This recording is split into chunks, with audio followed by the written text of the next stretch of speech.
ታችን አድማጮቻችን ከሰዓቱ አበይት መረጃዎች ጋር እኔ ደረጀ ሀብተወልድ ነኝ። በቅድሚያም ተመልካቾቻችን አድማጮቻችን ፖለቲከኛ ጀዋር መሐመድ አሁን ለዝግጅት ክፍላችን አጭር ምላሽ ሰጥቶናል። ብዙዎቻችሁ ዛሬ ከመሸ እንደተከታተላችሁት ኤርሚያስ ነገሰ አዲስ ኮምፓስ በተሰኘው የዩቲዩብ ሚዲያው አማካይነት እንደምትመለከቱት 3 ጊዜ ሰበር በማለት ጀዋር መሐመድ በቁጥጥር ስር ዋለ፣ ሚስጥርም ዘረገፈ በማለት የጀዋርን መታሰርና የዘረገፋቸው ሚስጥሮች በተመለከተ የቀጥታ ስርጭት ሲያስተላልፍ ነበር። ስለዚህም በማስመልከት ነበር ጀዋር ታስሯል ማለት ነው በማለት ወደ ስልኩ ላይ የመታሁት ለማረጋገጥ ወይም ክሮስ ቼክ ለማድረግ ማለት ነው። ሆኖ ጀዋር መሐመድን አሁን ከመሸ በስልክ አግኝቸው ስለ ጉዳዩ ላቀረብኩለት ጥያቄ በሳቅ የታጀበ ምላሽ ሰጥቶኛል። አልታሰርክም እንዴ ጀዋር ነበር ያልኩት ገና እንዳገኘሁት። እያወራሁ አይደል እንዴ በማለት በሳቅ የታጀበ ምላሽ ሰጠኝ። ኤርሚያስ ነገሰ እኮ አሁን በሚዲያው ስለመታሰር የቀጥታ ስርጭት እያስተላለፈ ነው ስል በድጋሜ ጠየቅኩት። ጀዋርም ምናልባት በምናቡ ያየውን ላይቭ ገብቶ እያስተላለፈ እንዳይሆን በማለት አሁንም ረጅም ሳቅ ሳቀ።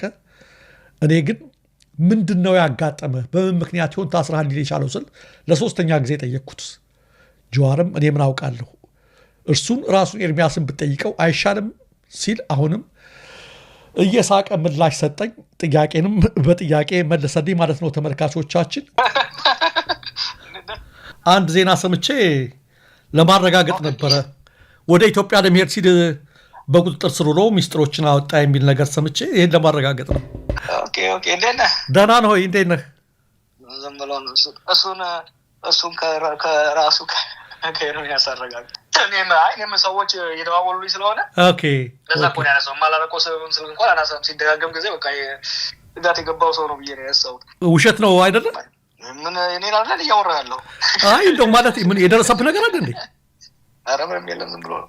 ዲኬት እያመጡት ነው እባክህ። እንደው ይገርማል እኮ በእናትህ። ዋናው ሰላም ነው። አንዴ ታመመ፣ አንዴ ምን አለ፣ አንዴ ምናምን እኮ ሰሞኑን እንደውም እጅ ሰጥቶ ሊገባ ነው ሲሉ ነበር።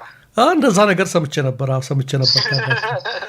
አሁን ደግሞ ይወጣደልኝ እንደ እጅ መሰጠው እንዴ በጣም እኮ የሚገርም ነውና ወደ ኢትዮጵያ ምናምን ግራ የሚያጋባ ነው መረጃው ራሱ። ወደ ኢትዮጵያ አንዴ ድንበር ላይ ይላል፣ አንዴ ወደ ኢትዮጵያ ሊገባ ሲል ወደ ቦሌ ሊሳፈር ሲል ይላል። እና እሺ ቀኑ ደግሞ የመቼ ጊዜ የመቼ እንደሆነ ራሱ በቃ በፍጹም እንትን አይደለም።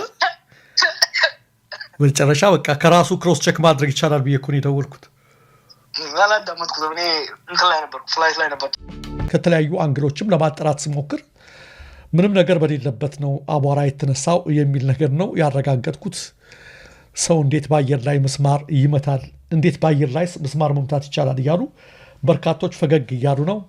ኤርሚያስ በሰበር ዜና ይዞት ስለገባው መረጃ ምንም አይነት ነገር የለም። የሚሸት ትንሽ የሚቀራረብ መረጃ ልናገኝ አልቻልንም። ከምን ተነስቶ ይሄን መረጃ እንዳሰራጨው እንግዲህ ኤርሚያስ መረጃ አለኝ፣ ዶክመንት ደረሰኝ፣ እንደዚህ አይነት ነገር ነው የሚለው። ምናልባት ከአንድ ኤርፖርት ወደ አንድ ኤርፖርት ሰዎች ሲሄዱ አንዳንዴ ሴኩሪቲዎች ይጠይቃሉ። እኔ እንዲህ አይነት ነገር ብዙ ጊዜ አጋጥሞኝ ያውቃል። ብራሰልስ ኤርፖርት ምናምን ሲጠራጠሩ ምን ያህል ገንዘብ ይዛችኋል የሚሉ ምናምን ድንገት የዛ አይነት ነገር ጀዋርን ወይ ጠይቀውት ኤርፖርት ላይ ያደርሶት ይሆን የሚል ነገር ነው የኔ ጥርጣሬ ማለት ነው። እና ይሄን ዲያን ሲያጨው ጀዋር ታሰረ፣ ሚስጥር ዘረገፈ ሲባል ተመልከቱ የሰው እንትን ማለት ነውና አንዳንድ ጊዜ ጆርናሊዝምን እንዲሁ ሆድ በማጨው ሳይሆን በሰብስታንሱ በያዝነው ተጨባጭ መረጃ ላይ የሚመጥን ርዕስ ብንሰጠው ማለትም እንፈልጋለን። ለማንኛውም ምንም ነገር የለም። በዚህና በሌሎች ጉዳይ ላይም ከሰሞኑ ከጀዋር መሐመድ ጋር ቃለ ምልልስ እንደምናደርግ ያው ቃል ገብቶልኛል። እንመለሳለን ማለት ነው ተመልካቾቻችን።